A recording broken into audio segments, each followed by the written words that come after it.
Wapendwa taifa la Mungu, tumsifu Yesu Kristo. Karibuni kwa mwendelezo wa tafakari zetu katika kipindi hiki cha Kwaresma, dakika 3 za Kwaresma.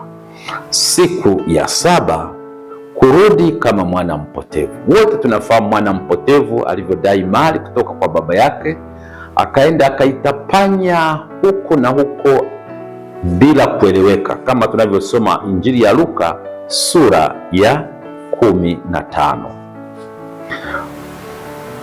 Ninukuu maneno ya Mtakatifu Gregori wa Nazianzi, anasema hivi na nukuu: Mungu ni baba anayekimbia kumlaki mwana anayerejea. Mungu ni baba anayekimbia kumlaki mwana anayerejea. Mtakatifu Gregori wa Nazianzi. Luka sura ya 15 mstari wa 20 unasema hivi: alipokuwa bado mbali, baba yake alimwona. Wapendwa katika Kristo, picha ya baba anayekimbia ni picha ya Mungu wa ajabu. Katika tamaduni nyingi, ziwe za Kiafrika au za Kizungu, mara nyingi baba hawezi kumkimbilia mwanaye, lakini Yesu anatufunulia baba mwenye huruma anayevunja hata heshima yake kwa ajili ya kumpokea mwana anayerudi baada ya kufanya toba. Mtakatifu Gregori anatukumbusha kuwa Mungu hapokei kwa masharti ya adhabu, bali kwa shangwe. Unaporudi, Mungu ni shangwe kwake. Hatuingii nyumbani kama watuhumiwa mbele ya Mwenyezi Mungu, au mwana mpotevu aliporudi, hakurudi kama mtuhumiwa, bali alirudi kama mwana wa baba yake mpendwa. Kwaresma ni safari ya kurudi nyumbani, si kwa sababu tunaogopa, bali kwa sababu tunapendwa. Tumrudie Mwenyezi Mungu, tuseme kwamba atatupa adhabu. Huo sio mlengo mzuri. Tuwe na mlengo kwamba Mungu anatupenda, turudi nyumbani, atukumbatie. Mwito wangu kwako kwa siku ya leo ni huu: acha hofu ya hukumu ikae pembeni.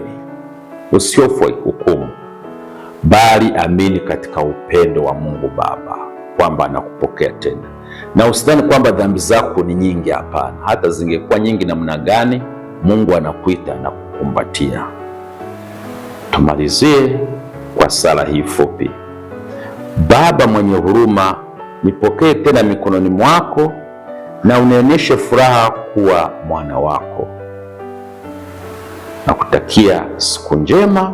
Tuendelee na toba siku hii ya 7. Tutakutana tena siku ya 8.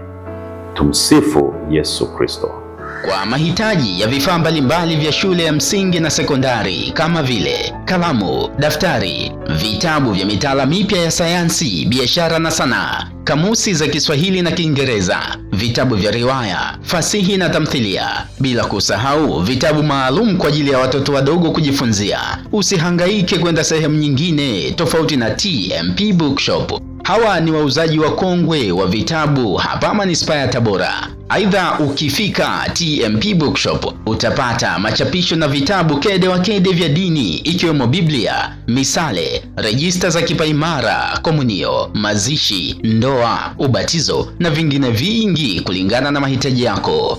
Duka la TMP Bookshop linafunguliwa kila Jumatatu hadi Ijumaa kuanzia saa 2:30 hadi saa 11 jioni, na Jumamosi ni kuanzia saa 3 kamili asubuhi hadi saa 11 jioni. TMP Bookshop tunapatikana karibu na kiwanja cha Chipukizi mkabala na Mea Hotel. Usiwaze wala kuumiza kichwa. TMP Bookshop sisi ni wakongwe katika uuzaji wa vifaa vya mashuleni kwa bei nafuu kabisa kuliko wote mkoani Tabora. Kwa taarifa zaidi, wasiliana na Sister Zawadi kwa simu nambari 0754039465. Karibu TMP Bookshop.